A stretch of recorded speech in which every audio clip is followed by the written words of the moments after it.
ஜனநாயகத்தில் யார் வேணாலும் வந்து பிரச்சாரம் பண்ணலாம்.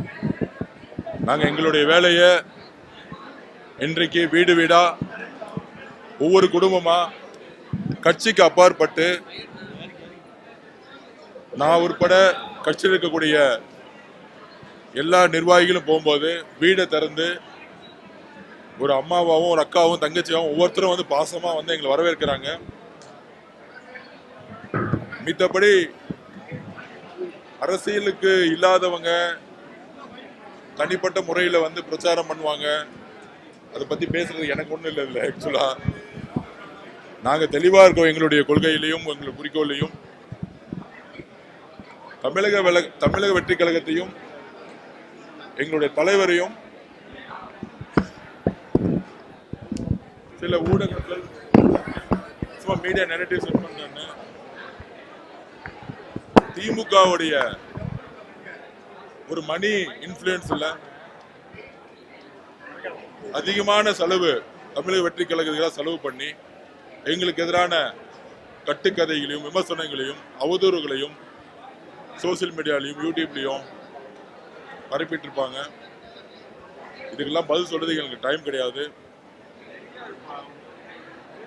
மிகப்பெரிய மெஜாரிட்டி நம்பருடன் தமிழக வெற்றி கழகம் எங்களுடைய தலைவர் முதலமைச்சர் ஆவாரு.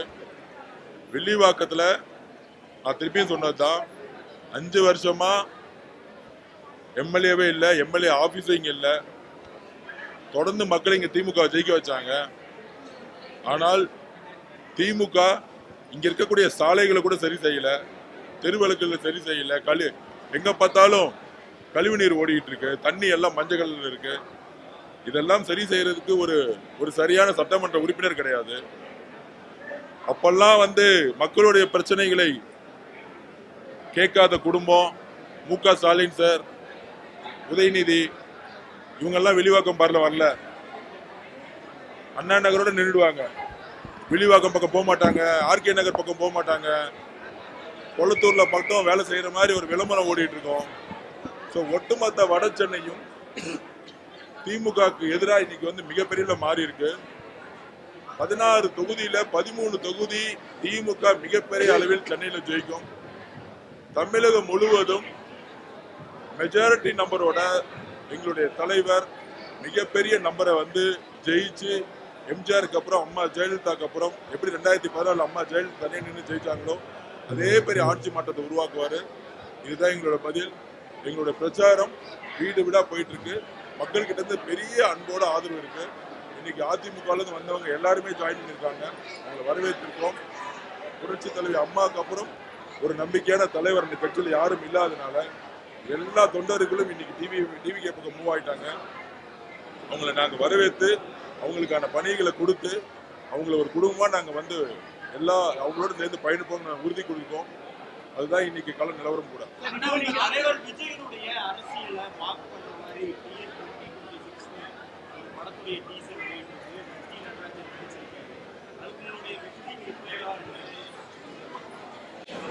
எங்க தலைவருடைய டீசரே வந்து 10 கோடி பேர் 15 கோடி பேர் பார்ப்பாங்க. அவரை கேவலப்படுத்துற மாதிரியோ இமிட்டேட் பண்ற மாதிரியோ இதெல்லாம் திமுகவுடைய சூழ்ச்சிகள் எப்பயுமே இருக்கும். ஏன்னா ரெட் ஜெயின் வந்து ஒட்டுமொத்த திரைத்துறையும் வாங்கி வச்சிருக்காங்க. அவங்கள நம்பி எந்த நடிகரும் நடிகைகளும் எந்த படத்திலும் நடிக்க முடியாது. ஏன்னா தமிழ்நாட்டில் இருக்கிற ஒட்டுமொத்த சினிமா தியேட்டர்ஸும் அவங்க கண்ட்ரோல்ல இருக்கு. ஏதாச்சும் ஒரு சினிமா தியேட்டர் ரெட் ஜெயின் பேச்சை கேட்கலன்னா உடனே கமர்ஷியல் நோட்டீஸ் அனுப்பிச்சிருவாங்க, இபி டிபார்ட்மெண்ட் நோட்டீஸ் அனுப்பிச்சிருவாங்க. அதனால எல்லா டிஸ்ட்ரிபியூட்டரும் காணா போயிட்டாங்க. 2011 இதே தவறுதான் நடந்துச்சு. கலைஞர் குடும்பம் சினிமா துறையை ஒட்டுமொத்தமா கைப்பற்றி சினிமா மூலியமா வெற்றி பெறும் நினைச்சாங்க. இன்னைக்கு கலைஞரோட குடும்பங்கள் காணா போய் ஒரே ஒரு குடும்பம், இது உதயநிதி ஸ்டாலினுடைய குடும்பம், ஒட்டுமொத்த சினிமா துறையோட இண்டஸ்ட்ரி வேலை கிட்டத்தட்ட 10,000 கோடி ரூபாய். நீங்க இந்த 52 வாரம் ஒரு வருஷத்துல ஒவ்வொரு வாரத்திலையும் எந்தெந்த படம் ரிலீஸ் ஆகுதுன்னு பாருங்க. 52 வாரத்துல 50 படம் ரெட் ஜெயின் மட்டும்தான் ரிலீஸ் பண்ணிருக்கோம். எல்லா டிஸ்ட்ரிபியூட்டரையும் அவங்க வந்து ஒழிச்சுட்டாங்க. அப்ப அவங்கள பிளாக் மணியை வந்து ஒயிட் மணி ஆக்குறதுக்கு ரெட் ஜெயினை யூஸ் பண்ணி எல்லா படமும் அவங்க கண்ட்ரோல்ல தான் இருக்கணும். எல்லா நடிகைகளும் சைன் பண்ணணும். சைன் பண்ணலன்னா அவங்க அந்த நடிகர்களை ஒழிச்சிருவாங்க. அந்த தியேட்டர்ஸ் எல்லாத்தையும் ஒழிச்சிருவாங்க. இதுதான் ரெட் ஜெயின் பண்றவுடைய வேலை. 2011 அப்படி பல குடும்பங்கள் வந்து சினிமா கண்ட்ரோல் பண்ணாங்க. அன்னைக்கே புரட்சி தலைவர் அவர்கள் எதிர்த்து நின்னாங்க. இன்னைக்கு தமிழக வெற்றி கழகம் ரெட் ஜெயிண்டோட ஆதிக்கமும் இந்த சினிமா துறையை வந்து கண்ட்ரோல் பண்றதையும் கடுமையா நாங்க எதிர்க்கிறோம். எந்த அரசியல்வாதியும் மக்களால் தேர்ந்தெடுக்கப்பட்டவர்களுக்கு அதிகாரத்தை தவறாக பயன்படுத்தி ஒரு நிறுவனத்தை ஸ்டார்ட் பண்ணி அது மூலமா வருவாய் தான், அதுவும் ஊழல் தான். 2021 முன்னாடி ரெட் ஜெயின் படம் எத்தனை படத்தை வார வாரம் ரிலீஸ் பண்ணுச்சு? நான் ஒண்ணு கேட்கிறேன். 2011 இருந்து 2021 வரைக்கும் எத்தனை படத்தை புரட்சி தலைவி அம்மா அவர்கள் ஆட்சியில் சிஎம்மா இருக்கும் பொழுது எத்தனை படத்தை ரிலீஸ் பண்ணாங்க? அவங்க கிட்ட பணம் இருந்துச்சா? காசு இருந்துச்சா? பெரிய பெரிய நடிகர்களை வச்சு வந்து இன்வெஸ்ட் பண்ணாங்களா? அப்ப எத்தனை படத்தை அவங்க ரிலீஸ் பண்ண முடிஞ்சு? 5 வருஷமா எந்த படத்தை ரிலீஸ் பண்ணல. 2014 இருந்து 21 வரைக்கும் எந்த படத்தையும் அவங்க ரிலீஸ் பண்ணல. 1-2 படம் உதயநிதி சார் நடிச்ச படத்தை மட்டும் ரிலீஸ் பண்ணிருப்பாங்க. ஆனா ஜெயிச்சு முடிச்ச பிறகு ஒரு நிறுவனம் ஒவ்வொரு வாரமும் எல்லா பெரிய பெரிய நடிகைகள் கால் ஷீட் எல்லாம் இவங்க விலைக்கு வாங்கிடுவாங்க. அப்ப காலங்காலமா இந்த தொழில இருந்த பெரிய பெரிய ப்ரொடியூசர் பண்ண பெரிய பெரிய நிறுவனங்கள், பெரிய பெரிய குடும்பங்களை மிரட்டப்பட்டு தியேட்டர் கிடைக்காது. படம் ரிலீஸ் பண்ணோம், ஒரு சாதாரண 5 கோடி ரூபாய் படத்தை ரிலீஸ் பண்ணா ரெட் ஜெயின் வீட்டு வாசல்ல போய் உட்கார்ந்துட்டு இருக்கணும். ஏன்? உதயநிதி சாரோடைய கம்பெனி. யாரு அவர்? இன்பநிதி யாரு? உதயநிதியோட பையன் 1000 கோடி ரூபாய் படம் வச்சு 2 பெரிய நடிகை வச்சு படம் எடுக்க முடியுமா? எடுக்க முடியாது. இது மக்கள் கேள்வி கேட்கணும். முதலமைச்சர் சார் தூய்மையானவரு, என் அக்கௌண்ட்ல 10,000 ரூபாய் பணம் இருக்குன்னா அவர் போற ரேஞ்ச் ரோவர் யார் வாங்கி கொடுத்தது? யார் வாங்கி கொடுத்தது தெரியுமா? ரெட் ஜெயின் நிறுவனம். ரெட் ஜெயின் நிறுவனத்துக்கு எங்க இருந்து பணம் வந்துச்சு? ஆட்சியில இல்லன்னா 2016 to 21 இருந்து திமுக எங்க இருந்து காசு வந்து எனக்கு தெரியும். அப்ப ரெட் ஜெயின் நிறுவனத்துக்கு எங்க இருந்து பணம் வந்துச்சு?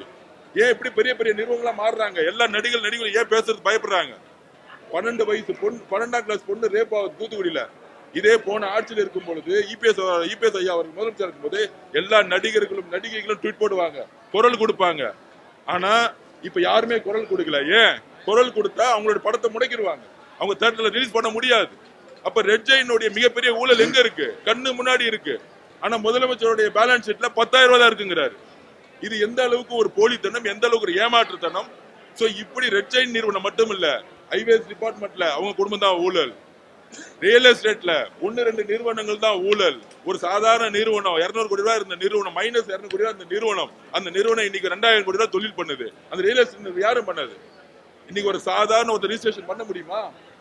இன்னைக்கு வந்து இன்னைக்கு வந்து இங்க சென்னையில பெருநகராட்சிகள் போய் இன்னைக்கு போய் பண்ணா ஸ்கொயர் ஃபீட்டுக்கு 60 ரூபாய், 100 ரூபாய், 150 ரூபாய் வாங்குறாங்க, கமிஷன் வாங்குறாங்க. எங்க போகுது? ஒரு லேண்ட் ரிஜிஸ்ட்ரேஷன் பண்ணணும்னா ரிஜிஸ்ட்ரேஷன் டிபார்ட்மெண்ட்ல எவ்வளவு கமிஷன் வாங்குறாங்க? அது எங்க போகுது? அந்த காசு எல்லாம் முதலமைச்சர் குடும்பத்துக்கு, மு க ஸ்டாலின் சார் குடும்பமா இருக்கக்கூடிய சபரீஷனுக்கும் உதயநிதிக்கும் போகுது. சோ அமைச்சர்கள் நிர்வாகத்தை விட்டுட்டு வெறும் கமிஷன் ஏஜென்டா மாத்தி வச்சிருக்காங்க. இதனாலதான் நீங்க செந்தில் பாலாஜி திட்டுறீங்க. செந்தில் பாலாஜி காசு வசூலிச்சு யாரு கொடுக்குறா? இந்த முதலமைச்சருக்காக கொடுக்குறாங்க. கொடுக்கலன்னா அவர் மினிஸ்டர் தூக்கிடுவாங்க. பெரியசாமி ஏன் ஒதுக்குனாங்க? அவர் வந்து கலெக்ஷன் பண்ணி இந்த குடும்பத்துக்கு கொடுக்க மாட்டாங்க. கலைஞர் கூட 50 வருஷமா இருந்த ஒரு அரசியல்வாதி திண்டுக்கல் பெரியசாமி ஏன் இந்த குடும்பம் ஒதுக்குச்சு? ஏன்னா செந்தில் பாலாஜி மாதிரி இபி டிபார்ட்மெண்ட்லயும் டாஸ்மார்க்லயும் கலெக்ஷன் பண்ணி 1000 கோடி 2000 கோடின்னு முதலமைச்சரோட மருமகன் சபரீஷுக்கும் உதயநிதிக்கு கொடுக்க முடியாது. பெரியசாமி மனதளவில் நல்லவர். ஆனால் இந்த குடும்பம் ஒழிச்சிச்சு. திமுக கலைஞர் கூட இருந்தவங்களே இந்த திமுக குடும்பம், சபரீஷன் அவர்களும் உதயநிதி அவர்களும் கலைஞர் கூட இருந்த நல்ல நிர்வாகிகளை ஒழிச்சாங்க. இந்த திமுக ஒரு ஆபத்தானது இல்ல. இந்த திமுக திருப்பி வந்தா 4 லட்சம் கோடி பட்ஜெட்னா அதுல 30-40% 1.5 லட்சம் கோடி இந்த குடும்பத்தில் இருக்கக்கூடிய உதயநிதி ஸ்டாலின் அவர்கள் சபரீஷன் மட்டுமே எடுக்கிறது மட்டும்தான் இவங்களோட குறிக்கோள். ஒரு 5 மினிஸ்டர் மொத்தமா கொள்ளடிக்கிறது மட்டுமே இவங்க சார்பா வச்சிருக்காங்க. இதை வந்து மக்களுக்கு தெரியும்.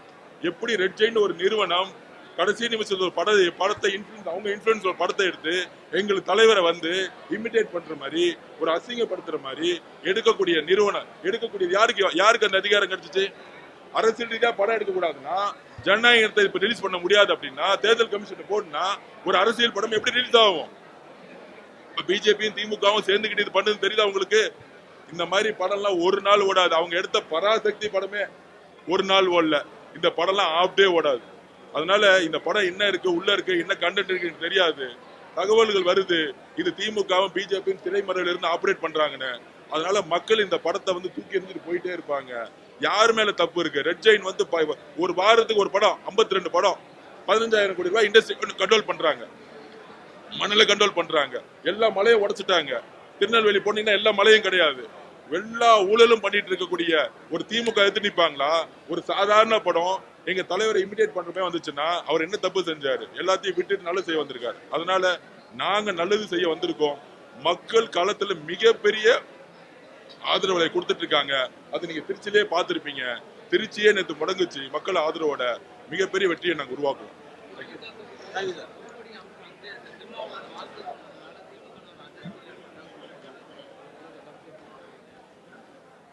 தனிப்பட்ட முறையில் பொற்கொடி அவர்களுக்கு நான் எப்பயுமே நாங்க ஆதரவு தெரிவிப்போம்.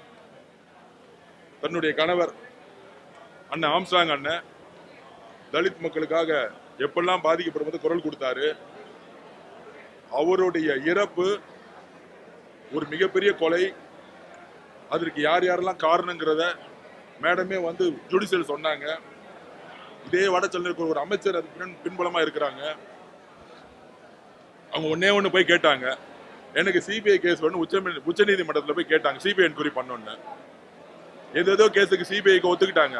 ஆனா தமிழக அரசு ஆம்ஸ்ட்ராங் கேஸ் அவர்களை ஃபர்ஸ்ட் சிபிஐக்கு அலோ பண்ணாங்க. ஆனா கொஞ்ச நாள்லயே தமிழக அரசு கடுமையா போராடி திருப்பி சிபிஐ கேஸா வித்ரா பண்ணாங்க. அப்ப இங்க தமிழக அரசுல இருக்கக்கூடிய ஒரு அமைச்சரும் திமுக நிர்வாகிகளும் காங்கிரஸ் இருக்க ஒருத்தரும் எல்லாம் சேர்ந்து அவர் கொல்லப்பட்ட முக்கியமான காரணம்னு பொதுமக்கள் பேசிக்கிறாங்க. அதுக்கு நியாயம் கேட்கறதுக்கு அவங்க எல்லாம் சொல்லி நிக்கிறாங்க. கண்டிப்பா அவங்க கேட்கக்கூடிய கேள்விகள் திமுகவுக்கு மிகப்பெரிய ஒரு பெரிய இழப்பு உருவாக்கும். கண்டிப்பா நியாயமான ஆட்சி வரும் பொழுது அந்த இப்ப இருக்கிற அமைச்சரும் சரி, அவர் பின்னாடி யார் யாரெல்லாம் இருந்தாங்களோ, ஆம்ஸ்ட்ராங் கொலை வழக்குல யார் யாரெல்லாம் இருந்தாங்களோ கைது செய்து மக்கள் முன்னாடி நாங்க நிப்பாட்டுவோங்கிறத நாங்க உறுதி கொடுக்கிறோம்.